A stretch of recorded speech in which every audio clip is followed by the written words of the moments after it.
जानवी और प्रमोद की कहानी भाग 5। प्रमोद अब सीधे घर चला जाता है, लेकिन जानवी और उस शख्स के बारे में सोच सोच कर उसके कलेजे पर सांप लौट रहे थे। आखिर मुझे इतना बुरा क्यों लग रहा है, जबकि मैं रजनी को पसंद कर लिया है। प्रमोद मन ही मन बुदबुदाया। तभी प्रमोद ने अपनी गाड़ी निकाली और रजनी से मिलने चला गया। शाम का समय हो चुका था। वह सीधे रजनी के घर के अंदर दाखिल हो गया, क्योंकि दरवाज़ा खुला था।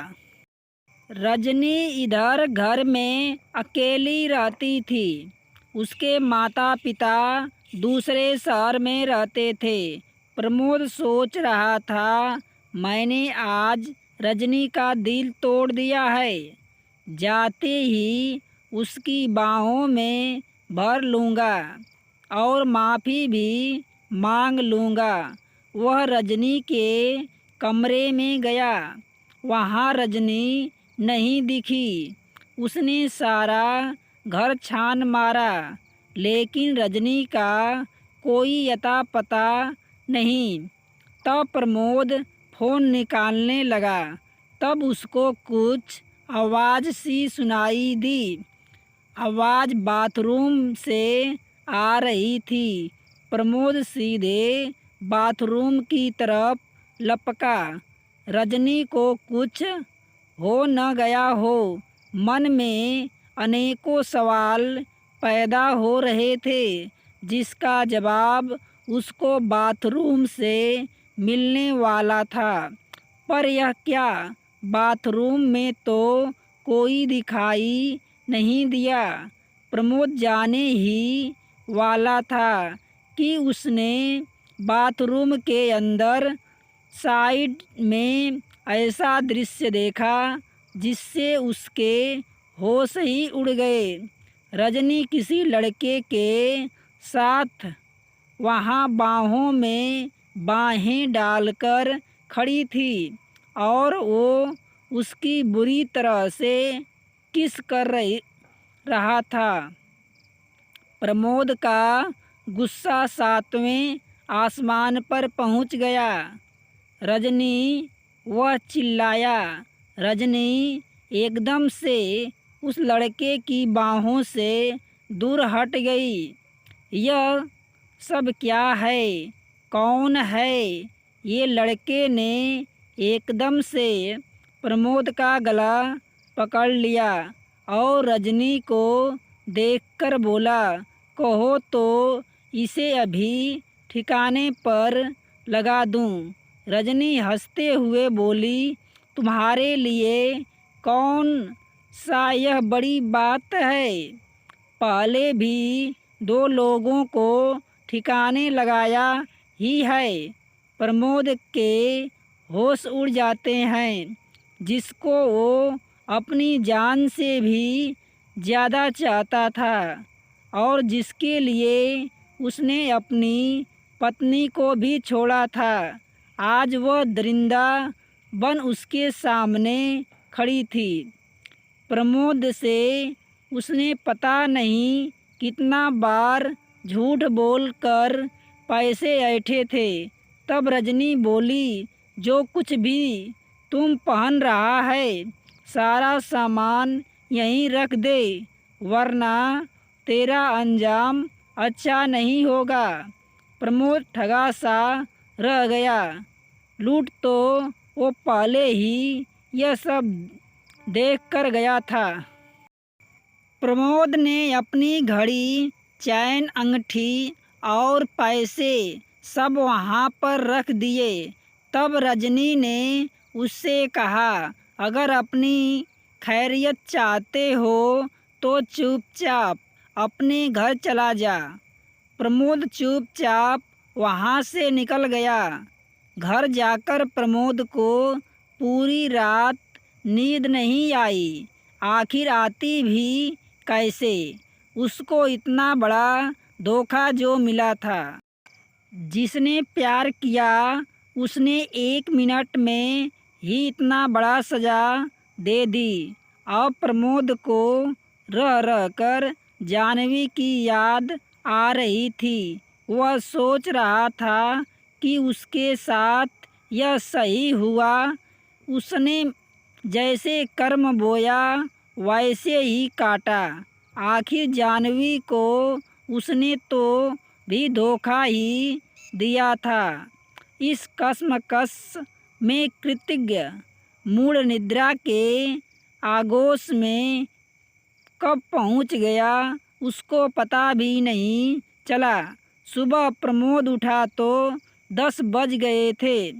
उसकी माँ कौशल्या उसको काफ़ी देर से जगाने की कोशिश कर रही थी, लेकिन उसको पता ही नहीं चला।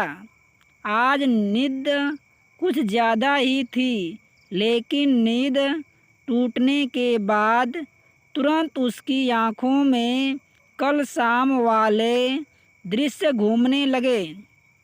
तुमने ऐसा क्या किया रजनी? वह बड़बड़ाने लगा।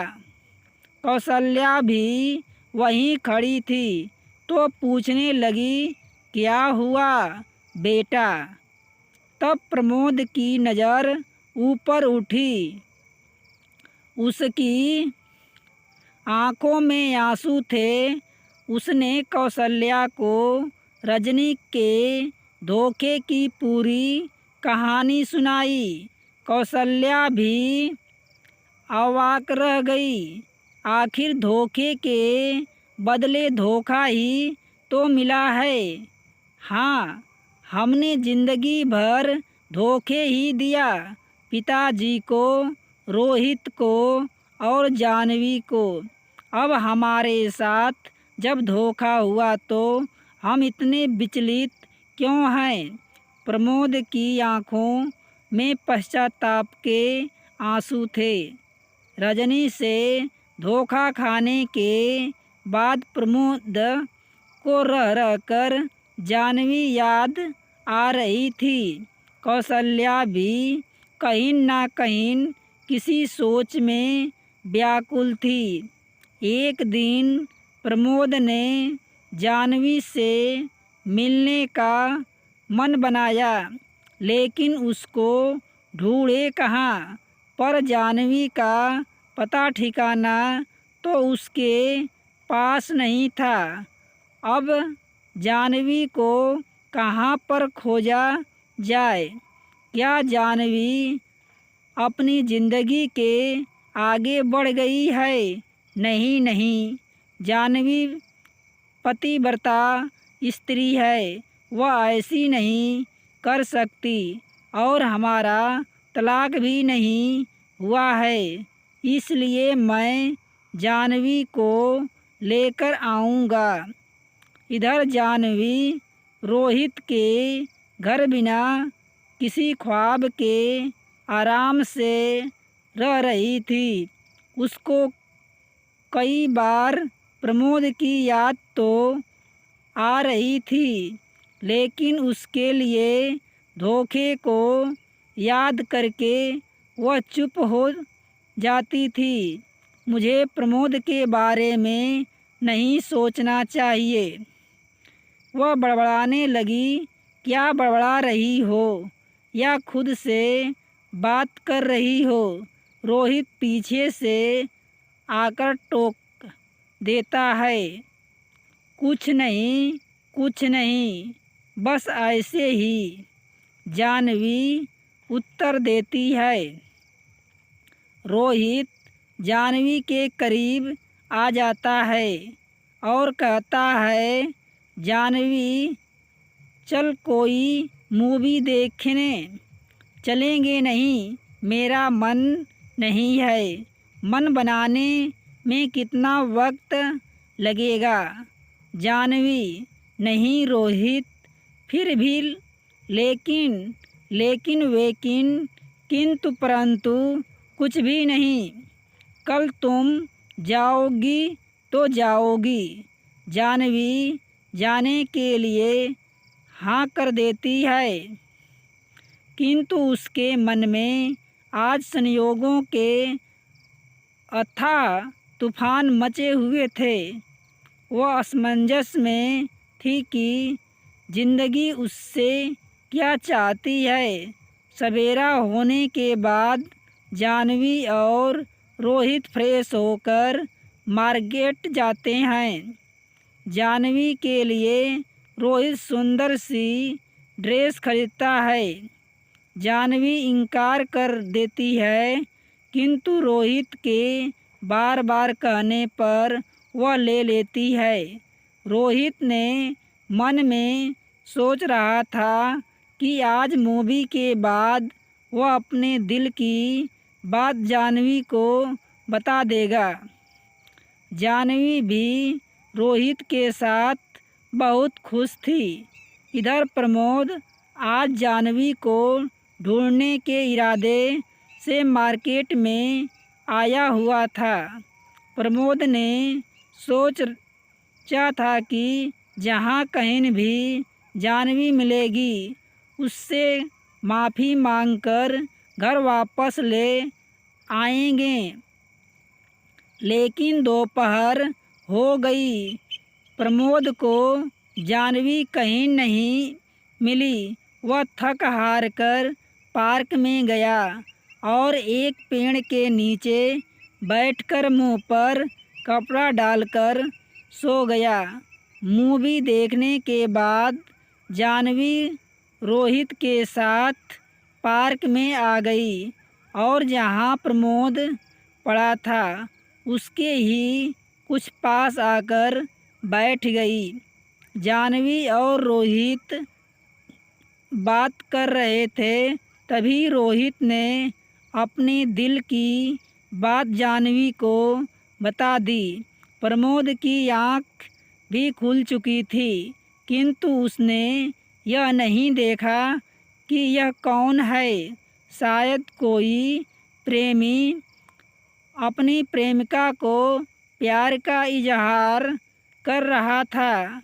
प्रमोद खुद से बात करने लगा, लेकिन जब उसने देखा कि वहाँ कोई नहीं बल्कि जाह्नवी और रोहित बैठे हैं, तो वह एकदम से स्तब्ध रह गया। अपनी आँखों से उसने यह कैसा मंजर देख लिया। जाह्नवी और रोहित एक दूसरे के साथ वह अपनी किस्मत को कोसने लगा है। हे भगवान, क्या एक धोखा कम था जो एक और मिला। जाह्नवी से मुझे यह उम्मीद नहीं थी। मैं यहीं अटका पड़ा हूँ, लेकिन जाह्नवी अपनी ज़िंदगी में काफ़ी आगे निकल गई है। वह यह सब सोचकर वहाँ से निकल जाता है। इधर रोहित की बात सुनकर जाह्नवी उससे कहती है, तुम अपनी जगह सही हो रोहित, लेकिन मैं पहले से ही शादीशुदा हूँ। मैं तुमसे कैसे शादी कर सकती हूँ। रोहित बोलता है, जाह्नवी तुम शादीशुदा ज़रूर हो, लेकिन उस शादी के कोई मायने नहीं हैं। क्या आज तक तुमने एहसास हुआ कि तुम प्रमोद की पत्नी हो। मैं जानता हूँ शादी के बाद भी तुम अलग अलग कमरों में रहते थे। क्या यह पति पत्नी वाले चिन्ह हैं। लेकिन रोहित द्वारा बोलने लगता है, तुम्हें पहाड़ पर अकेले छोड़ देना और फिर तुम्हें शहर के अकेले धक्के खाते छोड़ देना, क्या तुम्हारी नज़रों में यह प्यार था। जाह्नवी रोहित की बात का जवाब देने में अक्षम थी।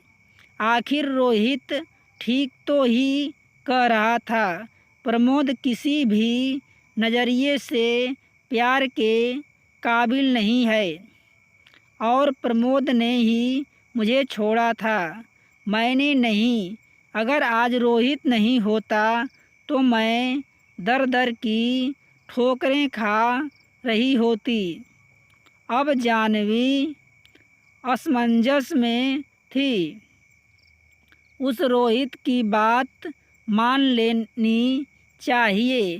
प्रमोद भी अपने घर आ चुका है और सीधा जानवी के बेड रूम की ओर जाता है और पास ही पड़ी हुई जानवी की फ़ोटो देखकर रोने लगता है। जानवी, या फिर तुमने भी मेरे साथ वही किया जो रजनी ने किया है? मैं तो तुम्हें दिल से चाहने लगा था, लेकिन तुम प्रमोद का गला भर आता है, लेकिन उसकी अंतरात्मा उसे आवाज़ देती है। गलती जानवी की नहीं, तुम्हारी है। जानवी तुमको नहीं, बल्कि तुमने जानवी को छोड़ा था, और छोड़ना ही था तो कानूनी रूप से तलाक लेकर। उसको ऐसे धोखा देने का क्या मतलब था? अब तुमको दुख लगता है और दूसरों का दुख खेल है।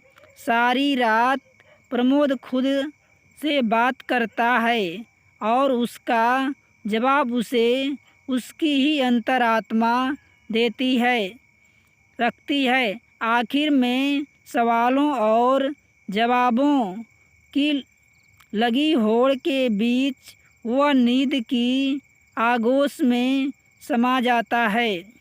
इधर रोहित और जानवी की भी नींद खराब हो चुकी थी, क्योंकि दोनों ही कृतज्ञ मूड से स्थिति में थे।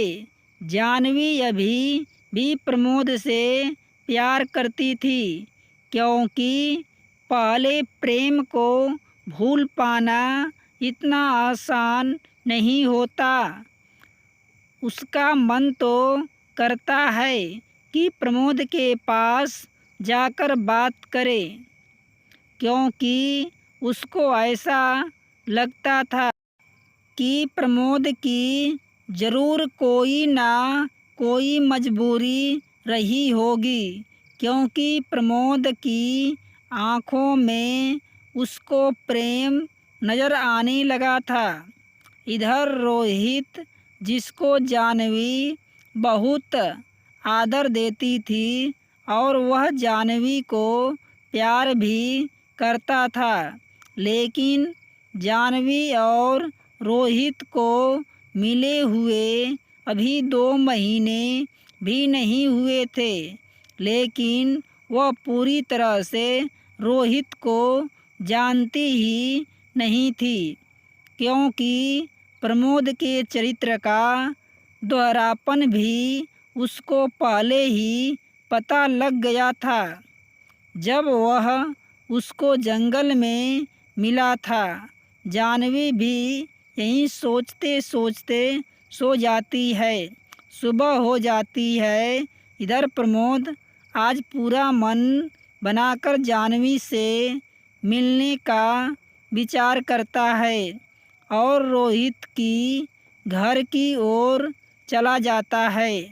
उसको पता है सुबह सुबह रोहित जिम जाता है, तो जानवी घर पर अकेली होगी। वह जल्दी से रोहित के घर की तरफ बढ़ता है। रोहित डोरबेल बजाता है तो जानवी आकर दरवाज़ा खोलती है। जानवी और रोहित एक दूसरे को देखने लग जाते हैं। तभी जानवी दरवाज़ा बंद करने लगती है तो प्रमोद उसको रोक देता है। रुको जानवी, प्लीज़ दरवाज़ा मत बंद करो। आखिर क्यों? न बंद करूं। मैं अनजान लोगों से बात नहीं करती।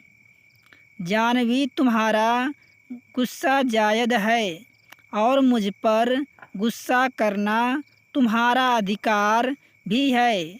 मेरे तुम पर और तुम्हारे मुझ पर सारे अधिकार समाप्त हो गए हैं।